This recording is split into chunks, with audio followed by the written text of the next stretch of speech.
Hi everybody, today I am here with a video that has been in progress for the past couple of months that I'm finally ready to put out.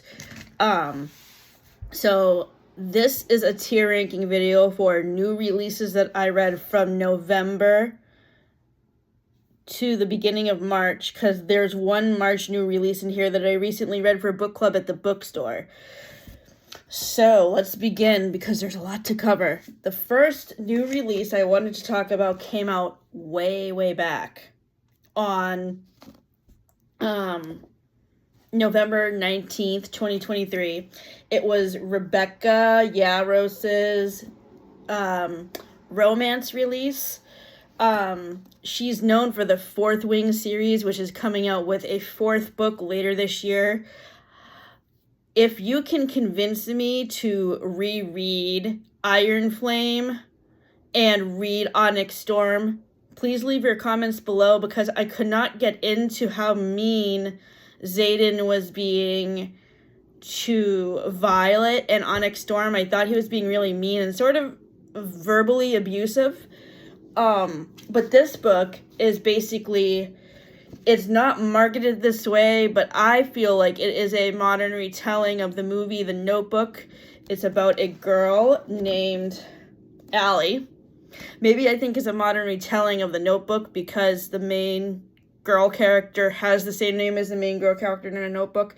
I don't know. But anyway, so this book focuses on Allie Rousseau, who is a ballerina, and Hudson Ellis, who is a Coast Guard rescue swimmer. And it's about the romance that builds up between them. I really love this book. It was very well written. Unlike Iron Flame, maybe that's why I had so much trouble with Iron Flame, because I felt like the writing in that book was pretty rushed. But I really love the romantic buildup between Allie and Hudson. And also, Hudson has a niece.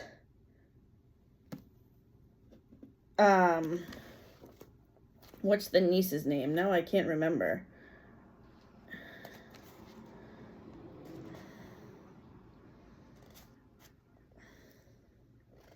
Caroline, I think that's the niece's name. So I love the dynamic that builds between Allie, Hudson, and her niece, his niece. I gave this book 4.5 stars. The next book that I wanted to mention came out back on December 3rd, 2023. It was Julia Armfield's new release. Her book, Our Wives Under the Sea, was a 5-star read for me last year. This book was also pretty close to 5 stars. This is a modern retelling of the Shakespeare play King Lear, which I haven't read yet, so expect a video later on this year where I reread this book again and read King Lear to see what comparisons I can make between the two. I just love the setting of this book a lot. It is a mystery book that's set on an island in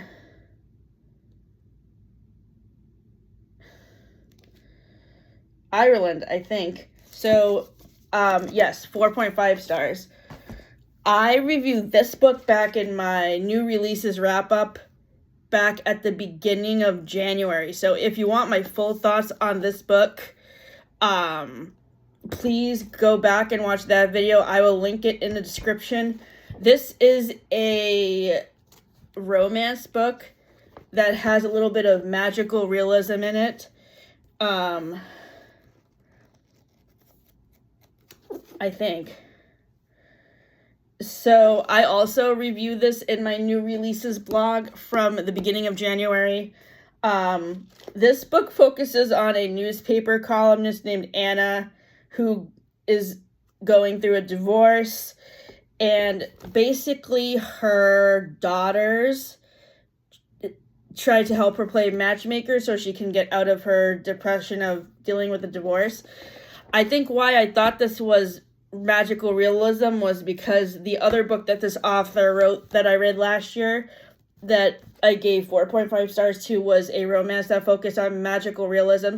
This book does not have any magical realism in it, but it got a blurb on the back by my favorite author, Ashley Poston, who writes a lot of magical realism books, such as The Dead Romantics and A 7-Year Slip.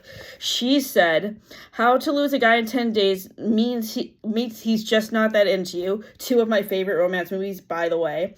With all the sizzling chemistry of an Emily Henry novel, and Sophie Cousins does it best. I gave this book 4.5 stars. And her previous book that I read last year, The Good Part, also got 4.5 stars. In my tier ranking, sorry, I need to get my tier ranking list notes up. In my tier ranking, Variations was in Give Me 14 of These, which is right on the brink of 4 and 5. So Variations was on the 5 brink between 4.5 and 5, pretty close to 5 actually. Private Rights was also Give Me 14 of These, and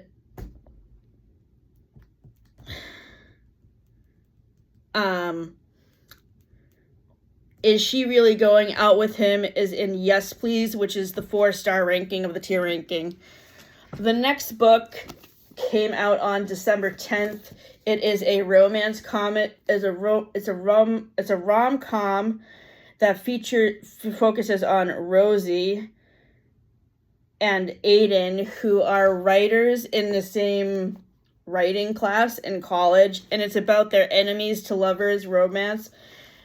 This book was pretty mid-range for me. I gave it 3 stars, and it's in the tier ranking of what I ordered, which is all the 3 to 3.5 star books. The next book is a lot shorter than a lot of these other books. So here's a story about this book. This book was written by one of the moderators of one of my Matthew Perry Facebook groups that I'm on, and she actually interviewed all of the people on the Facebook page about how they are dealing with Matthew Perry's death, and I was actually interviewed. I have comments on the very last page of this book about how I deal with Matthew Perry, and I'm really proud to be part of this book. I'm really glad that Darlene took the time to interview me. I liked this book overall, but she goes into how Matthew Perry kind of helped her through, like, Matthew Perry's spirit talked to her during the process of the initial grief of her death, because her husband died last year before Matthew Perry.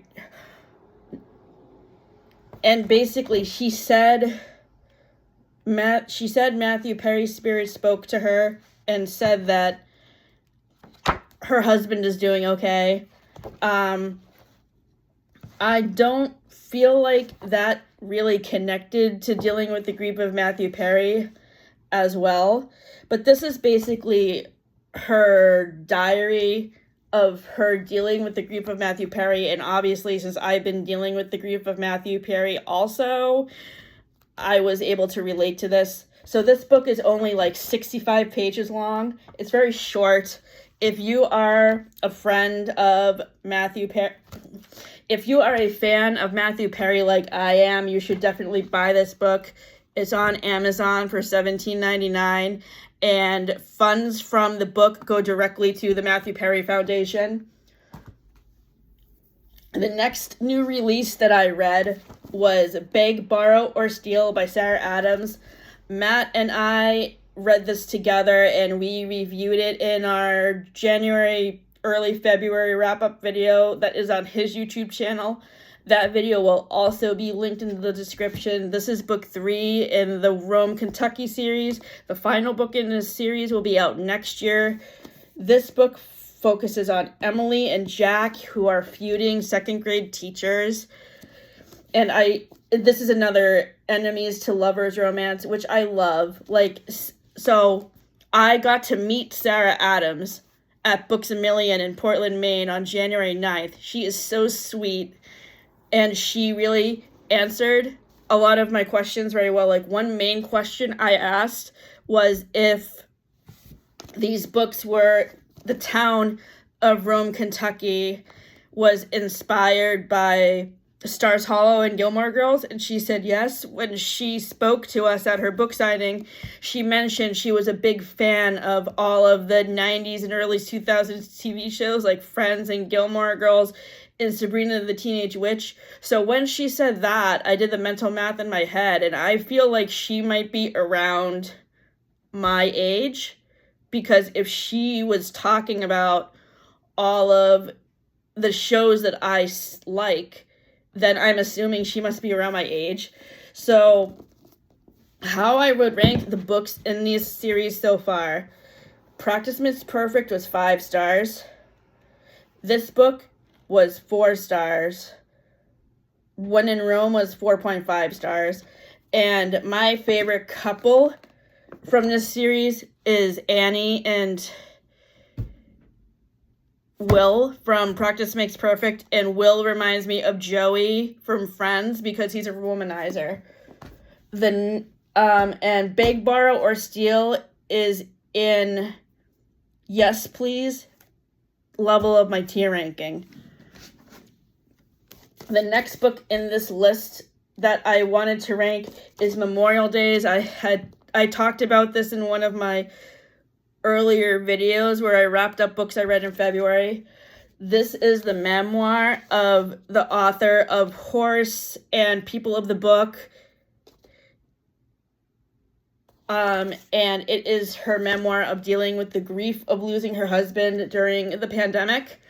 And I really enjoyed learning about one of my favorite authors, even though I don't know if she talks a lot about in here about like her writing style for her books, but I just love memoirs because it is very interesting to learn about people's lives. The final book I wanted to talk about is a March new release that was released at the beginning of this month, and it was our March book club pick for the LBGTQ book club I'm in at Print Bookstore. This is by one of the authors of This Is How You Lose a Time War, which was a 5-star read for me last year. This is a short novella that's about 120 pages, and I loved how, unlike in Graveyard Shift by M.R. Rio, the characters and their relationships are really fleshed out very well. And it is a romance book about a human who falls in love with a fairy. And basically, it's kind of like Romeo and Juliet because the fairies and the humans don't get along. So it's like a forbidden love type of romance. I gave this book 4.5 stars. And if you're looking for a good romance novella to read, I highly recommend this one. Now, upcoming reads on my TBR that are new releases are Emily Wilde's Compendium of Lost Tales. This is the final book in the Emily Wilde's Encyclopedia of Fairies trilogy by Heather Fawcett. The first 2 books in this series have gotten 4 stars, and I can't wait to see how this series will wrap up. I just love the banter between Emily and Wendell. I think they are so funny because they are completely opposites in personality. And I feel like, I don't know if this is true or not, but based on what I can gather from the first 2 books about Emily Wilde's personality, she seems like she might be neurodivergent. If you are fans of this series, can you please tell me if you got the same vibes from Emily's character? Because I certainly did. So I can't wait to get started on this. The final book that is a new release that I am currently waiting to read is My Feral Romance. This is the second book in the Fae Springs and Corset Strings series, which is a Regency romance series by Sonia Odette, who is the same author who wrote Entangled with Faye, which is a Disney princess retelling series that I really love. Most of the books in that series, along with the first book from this series, have gotten 5 stars. So I really love this author's writing, and I can't wait to get started with this. Now, other books that I have borrowed from the library that I had to return that were in this tier ranking that I put together are the following. The Muse of Maiden Lane, which is the 3rd book in the Regency romance series that Mimi Matthews wrote. I gave this book 5 stars, along with the rest of the books in this series, because I just love how Mimi Matthews puts disability representation into Regency romance when many of these disabilities were undiagnosed. In this book, she has a character who's in a wheelchair. His name is Teddy. And I love how the relationship builds up between him and the female main character, Stella. And they have to talk a lot about how they're going to work things around Teddy's disability and how they're going to accommodate him, which I love. So the next book that was in the Yes Please ranking of the tier ranking was Toto by A.J. Hackworth. This is by the same author as the Library of the Unwritten, which is a book that I read last fall during Halloween, and I gave it 4.5 stars. This book is a retelling of The Wizard of Oz from the perspective of Toto, Dorothy's dog, which I really, really loved. I loved the creativity of this book and how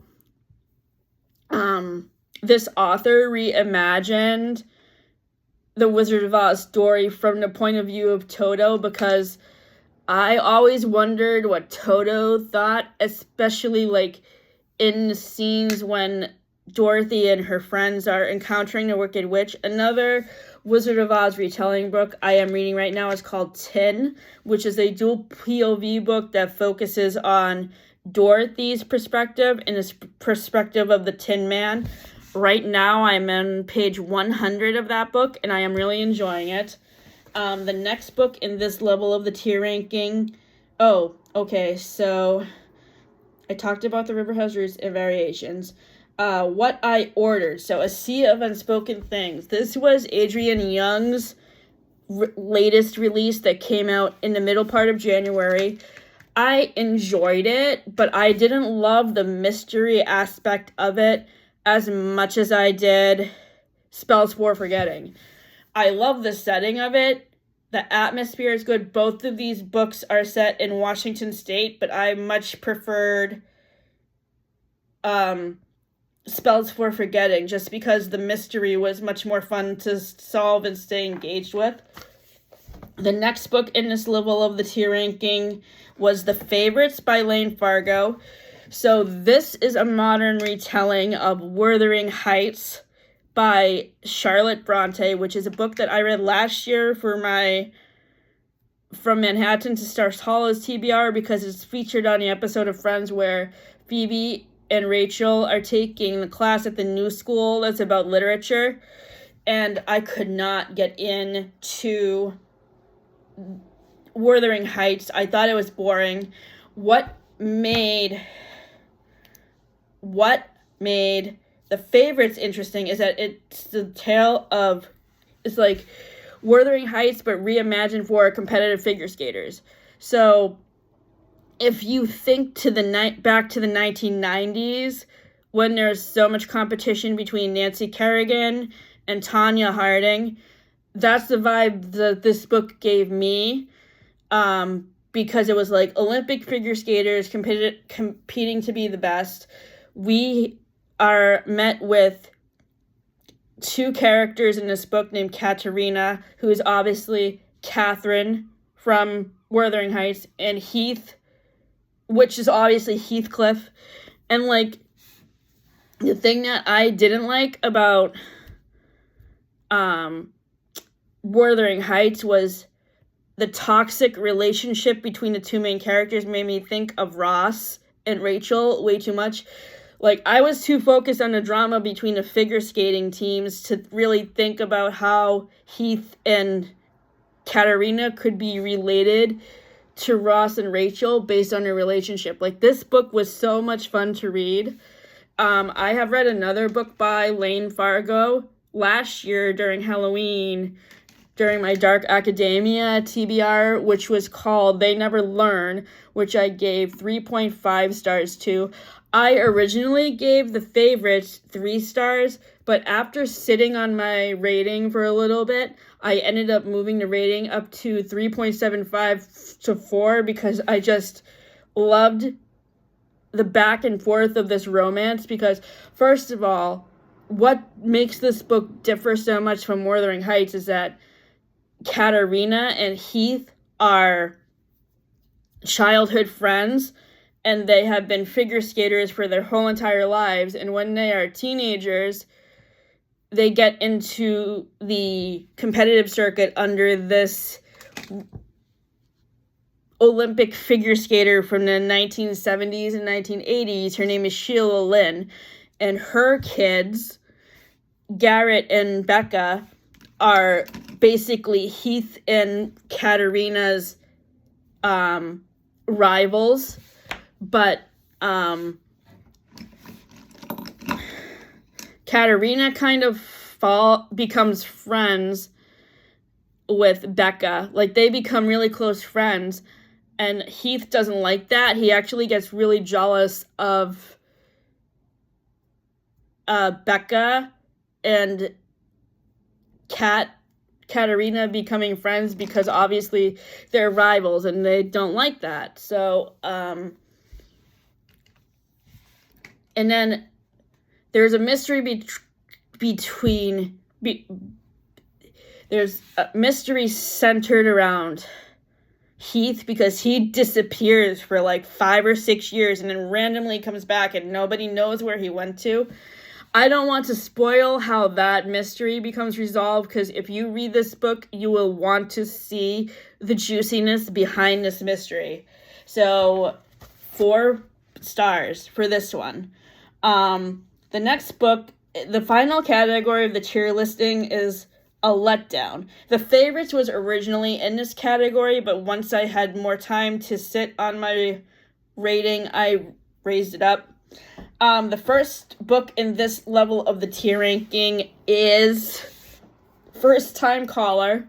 This book is by the same author as the Love Life Farm series. She has started a new romance series, which is inspired by romantic comedy movies. And I'm not sure if the next book is going to focus on characters from this book, or if she's going to base characters in her next book off characters from this story. But I mean, if she were to continue this series to base on other 90s rom-coms, I hope that the next book would be based on 10 Things I Hate About You. So this book is inspired by the movie Sleepless in Seattle, which has Meg Ryan and Tom Hanks in it. And I wasn't a big fan of this movie. I actually thought it was pretty boring. And I didn't know what to expect. I mean, I knew what to expect out of this book because I knew it was a modern retelling of Sleepless in Seattle. So we are focused on Lucy and Aiden in this book. Aiden is a radio show host who hosts like a show where you can call in with your romance problems. And Lucy is our female protagonist, and her 12-year-old daughter calls into Aiden's radio show to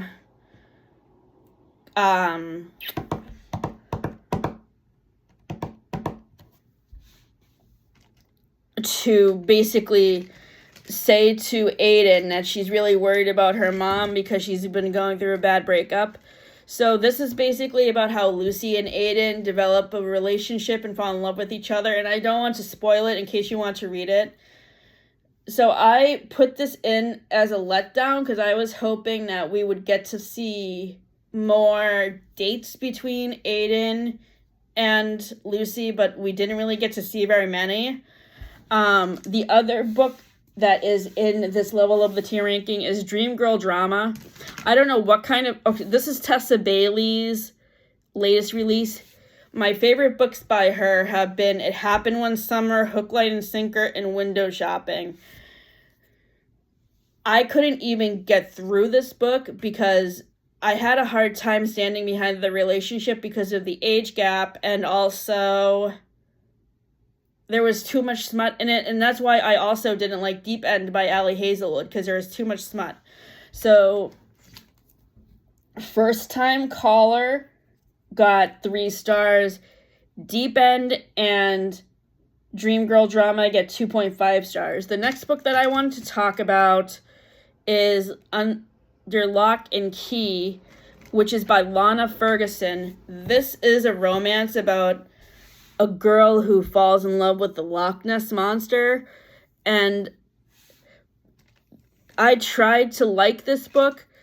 Maybe it's just the writing style of this author. She also wrote The Fake Mate, which I haven't read yet, but I know that's like a werewolf romance type of thing, and maybe I'm just not into this kind of romance. So I gave that book 2.75 stars because I loved the writing style, but I just didn't like the type of romance that this is focused around. And finally, the last book in this tier ranking for a letdown was We Could Be Rats. The reason why this book was so disappointing for me is because I have read 2 other books by this author, Emily R. Austin. Interesting Facts About Space, which I read last fall, and Everyone in This Room Could One Day Be Dead, which I recently read for my Friends and Gilmore Girls TBR. This book was recommended to me from a list I found on Instagram based on books on Lane's character. I thought it fit Lane's character perfectly. Both of those books got 4.5 stars, almost 5 stars. So I was really anticipating another smash hit book from Emily R. Austin. But this book is basically a series of suicide notes that our main character is writing to her family because she's going to kill herself. And it's about her various attempts to get the suicide note perfect. So each chapter is a new version of a suicide note. This book seemed to be marketed as a book about a sister relationship. And I love those type of books. Like, for example, books that I've read about sister relationships in the past are, like, for example, Book Lovers by Emily Henry, or Malibu Rising by Taylor Jenkins Reid. But I had a hard time getting through this book, and I had to take breaks from it because I was worried if I read it too much too fast, I would be put into a reading slump very, very quickly. So it took me about 3 weeks to finish this book. I started at the beginning of February. I started in the middle of February, right after Valentine's Day, and then I finished it right before St. Patrick's Day. And as much as I love Emily R. Austin's writing style, the pacing of this book was too slow. It was depressing because it was focused around a girl writing suicide notes to her family. I was very disappointed in this book, and I don't know what I was expecting from it overall, but I just would not recommend it to anybody, and I'm thinking of unhauling this. So, please let me know if you have read any of these books, and let me know what you think of them. I look very much forward to hearing what you guys think. Thank you.